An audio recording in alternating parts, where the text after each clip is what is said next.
I'm just gonna. You mind if I put it in? Go ahead. Okay, thank you. Oops. Oh. One more time. I'll hold it this time. Thank you so much. Okay, we're getting some air interference with the mic. You want to go ahead?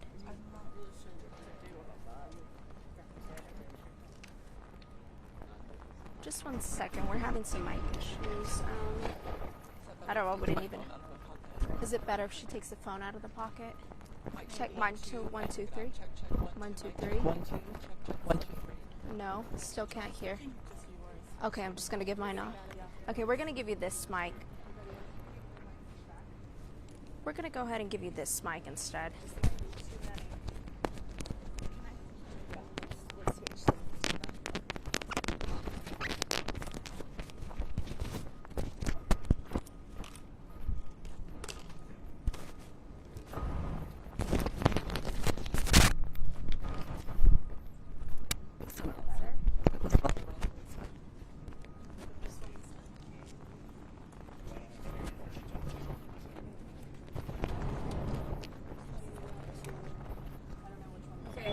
Everybody's mic's better? Is it better? Sure, mine.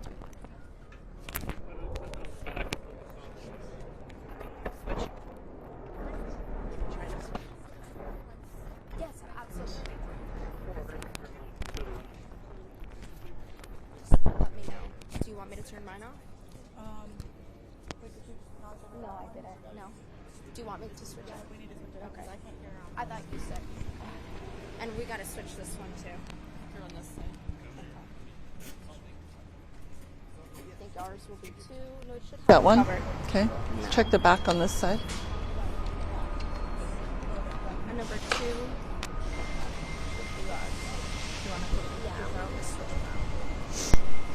For everyone else, mic check 1, 2. Check, check 1, 2, 3. Mic check 1, 2, 3.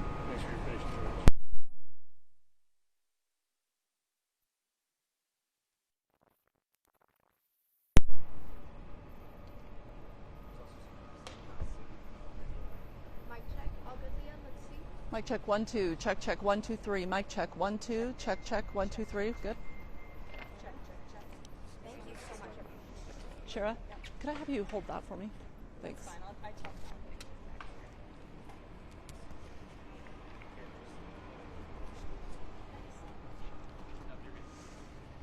Okay. Is everyone ready? Mic, 1, 2, 3. Mic, 1, 2, 3. Leslie. Mic, 1, 2, 3. Okay. Okay. My name is Roxanne Baiduku. It's spelled Roxeanne. Last name is V as in Victor, A-I, N as in Nancy, U-K-U. And I'm the Deputy Communications Director for West Valley City. I'm just going to start by kind of running through the incident as it was explained to you last night, just because there are some new details or new bits of information, so I'll just run through that.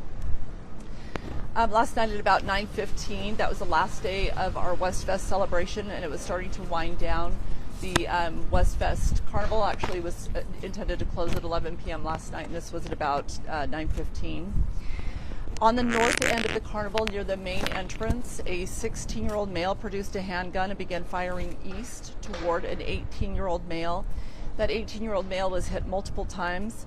There were other innocent bystanders hit by gunshots, and they were in that same line of fire as that 18-year-old male. There was a 41-year-old woman and an 8-month-old baby boy who were both struck. Both of them were taken to the hospital where they ended up dying. There were also 2 teens who suffered non-life-threatening injuries. So the victims in this case are 18-year-old Hassan Lagundi of West Valley City, who appears to have been the suspect's intended target. 41-year-old Fnu Rena of West Jordan. She's the 41-year-old woman who was killed in this. We'll not be releasing the name of the 8-month-old baby because he's a juvenile, but we can tell you that he's a baby boy and that he's from West Valley City. 2 other teens were struck by gunfire, as I mentioned. They don't appear to have had any involvement with the suspect, but also just happened to be in that line of fire.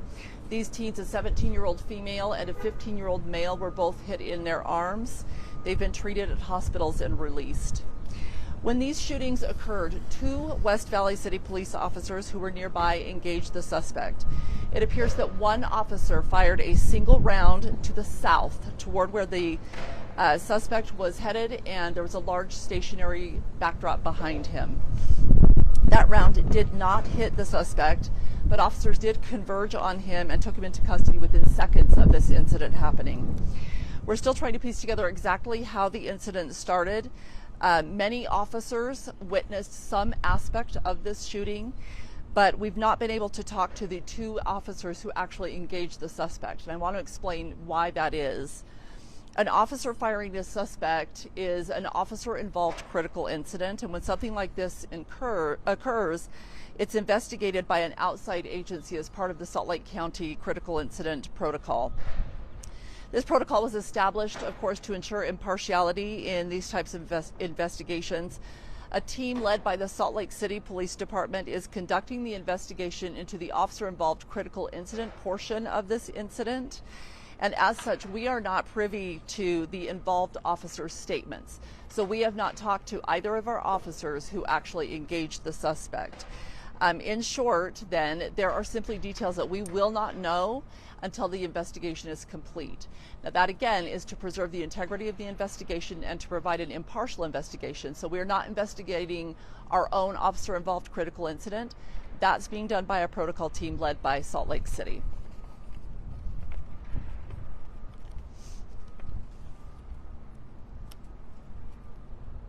Sorry, just a moment. I have a few more notes.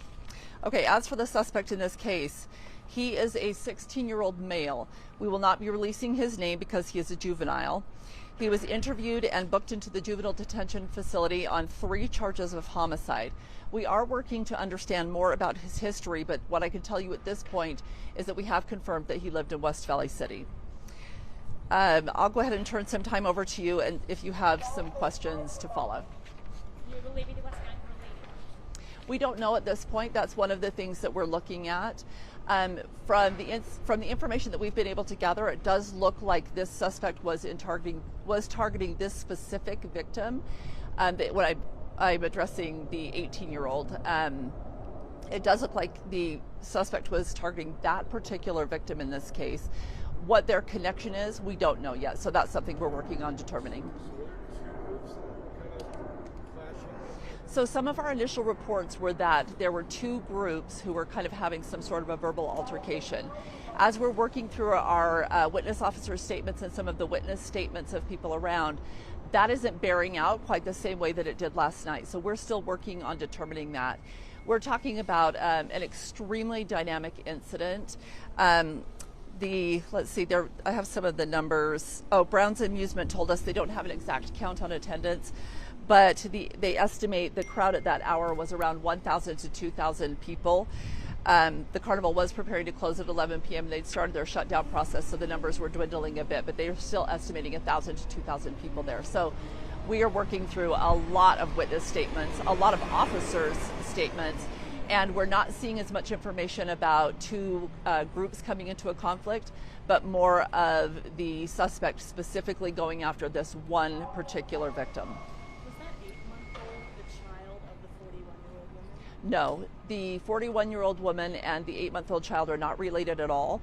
They were actually quite a distance from each other, but directly in line behind where the where the suspect was firing toward that initial 18-year-old victim. And apologies if this was just asked, I didn't hear it. Was this gang-related or any indication of that? That was what she asked.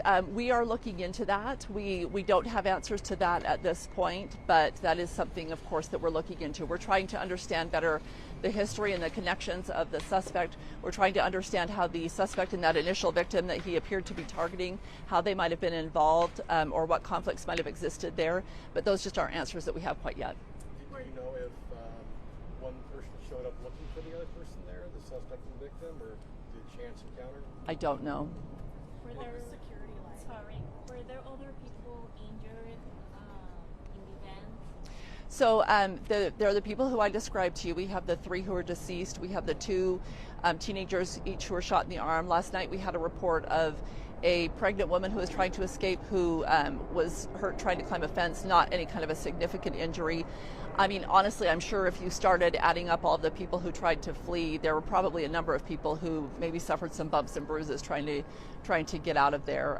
We don't have all of the information on that, but the significant injuries, the ones that required hospitalization or treatment, treatment at a hospital, those are the ones that you're aware of. Hey, Roxanne, Yes. a lot of people witnessed some very horrific things last night. Can you talk about victim services, what's available to those who witnessed an infant shot, a Yeah. woman shot? You know what I mean? What's out there for Yeah, these people? absolutely. This is obviously a horrific incident, something that we have not experienced in what was supposed to be a citywide celebration, something that is an enjoyable function for the most part. Lots of people around, lots of first responders, lots of people coming into contact with an absolutely horrific situation. For folks who may have witnessed this and would like to reach out to us, we do have a victim services office. We'd be happy to help direct people toward resources to help process what they have seen and what they've witnessed in this occasion. And then, of course, our victim advocates are working with these families who've lost their loved ones to try to help them through this process. What was security like at the event? And given this incident, is there thought being given to upping security next year? So the security at WestFest, I would say, is extensive. I mean, we're talking about a large celebration, a large gathering of people, and any time that you have a large gathering of people, it would be incumbent upon us, of course, to plan for security to ensure that people are safe. And that's exactly what people had there last night. We had an extensive police presence there, just simply because of the size of the event. In fact, this shooting took place maybe 100 yards from our police mobile command post.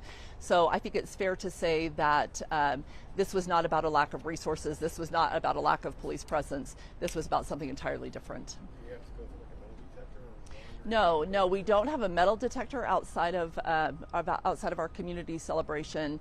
That's not something that was in place. I've been asked if that's something that we're considering. That's really not a conversation that we're focused on at this moment. But I can tell you that as a city, we are always dedicated to evaluating and reevaluating and doing the best that we possibly can, whatever that takes. Roxanne, just personally, how is this impacting the officers who were there, the people who were around? I mean, your department has to investigate an 8-month-old being shot. Just how does that make everyone feel? Sorry, we can give this just a moment to finish chiming.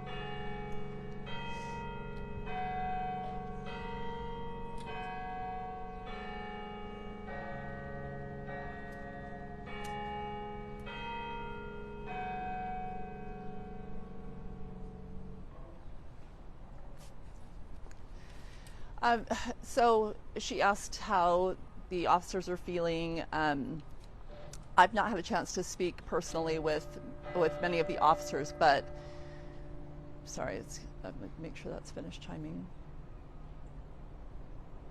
This is obviously an extraordinarily tragic situation. This is obviously something that no one would want to encounter, let alone be so deeply involved in it. I will tell you personally, I am so grateful for the quick response of these officers. I would call it nothing short of heroic that these officers rushed into a crowd where gunshots were being fired and quickly brought this suspect into custody. We at the West Valley City Police Department do have a therapist, an on-staff therapist, and officers in our department are mandated to see her twice a year. That was an effort to remove any stigma surrounding seeing a therapist. They're welcome to see her more often as needed, and she's been extremely well received. So I do take comfort in the fact that our officers will be able to receive the mental health care that they need after such a tragic incident. Our focus, I think, at this point is really on these families and clearly the heartache that they must be suffering, and there's just absolutely nothing that can compare to that. There's a lot of kind of fear out there right now. There were 2 big events over the weekend, shootings at both with innocent people, had nothing to do with what happened. What do you want people to know and take into consideration? How do you hope they still are able to participate in events, or what do you recommend? Yeah, I think, our mayor and city council released a statement, and I think they said it really well, and I'm just paraphrasing here, but they talked about how,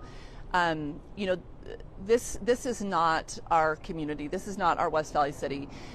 People who live in West Valley City are very proud of where they're from, and there is, there's a lot of support and caring and those types of thing in our community. And I think our mayor said something to the effect of, let's stand by these people in their grief. Let's stand by these people who have lost their loved ones, and let's rededicate ourselves to this city the way that we want it to be, a safe and wonderful city for the people who live here.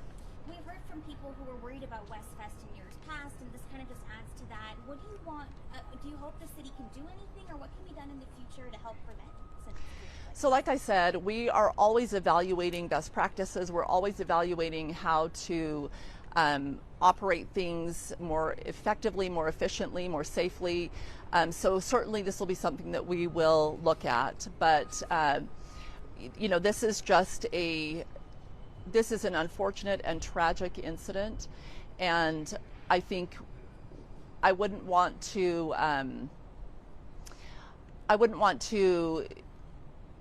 have any kind of a knee-jerk reaction. I think this is something that we need to take a close look at and really evaluate and work through some of the questions surrounding this so that we can make our community events, which our community deserves to have, the best and the safest that they can possibly be. Roxanne, can you take a moment to focus back on the victims here? What have we learned, or what can you share about them that is appropriate at this time? I don't have much information about the victims other than just just kind of the nuts and bolts that I gave you of their ages and where they're from and that sort of thing. Can we get a spelling on those? Yes, absolutely. So let me back up and get that for you. So we have 18-year-old Hassan Lagundi of West Valley City, and he's the one who appeared to have been the suspect's primary target. Hassan is Hassan. Lugundi is Lugundi. Then we have 41-year-old Fnu Rena of West Jordan. First name is spelled F as in Frank, N as in Nancy, U, and then Rena, Reena. And then, of course, we have the 8-month-old baby, which we won't be releasing a name there. When do you expect to be able to talk to those two officers and get more details? So we wouldn't be able to talk to them until the investigation by the protocol team is complete. And I hope that makes sense to everyone. This was an effort started sometime back to ensure the impartiality of officer-involved critical incident investigations. And so in order to be able to have that impartiality, a team outside of our agency is dedicated to this investigation. They're the ones talking to them. They're the ones working through that investigation. Meantime, we have this other portion of it that's our own investigation to handle. I can't give you a timeline on that, but these investigations can take some time, and obviously this one is extremely dynamic. I'm sorry, say again. One officer fired, one round, correct. But both are, yes, both are part of that protocol investigation. Is it simply because they were the ones that were detaining the suspect? Engaged the suspect, correct. Are they on administrative leave right now from the department?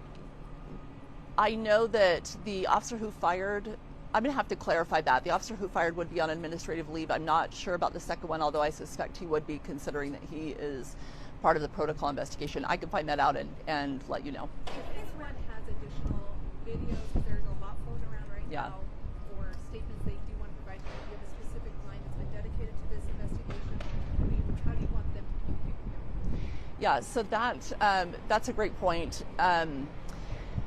A lot of people who may have witnessed some portion of this obviously fled the scene last night, as you'd expect under the circumstances. If there are people who have video, if there are people who have video that they think might be pertinent of the incident, or information that might be pertinent about the incident, they're welcome to give us a call.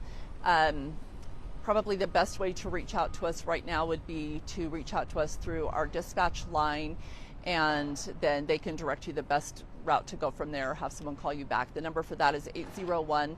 Do you have any indication of when we might expect to see charges filed? I don't. So charges, how the process works is that police departments gather evidence and information. They screen that case with the district attorney's office, and it's the district attorney who determines what charges will be filed and when. And to clarify, Roxanne, did that officer's round hit the suspect? It did not. The officer fired one round toward the suspect. That round, the trajectory was toward the south. It went toward the suspect, and then there was a large backdrop, a large solid object backdrop behind him. There were some questions. If the officer and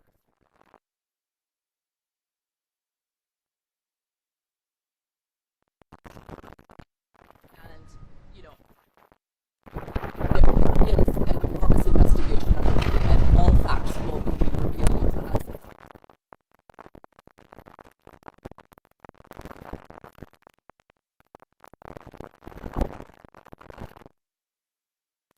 on west round from north to south trajectory, so entirely different directions. So do you know after he fired the shot, did the suspect give up? Did he have to tackle him, or how did it go? I'm not sure exactly. I know the officer fired one shot, and then almost immediately they took him down. Just snapped on him down to two officers. Were the victims really like the same general I don't know the exact distance, but what I do know is that they were kind of in a line, down the midway. There was a bit of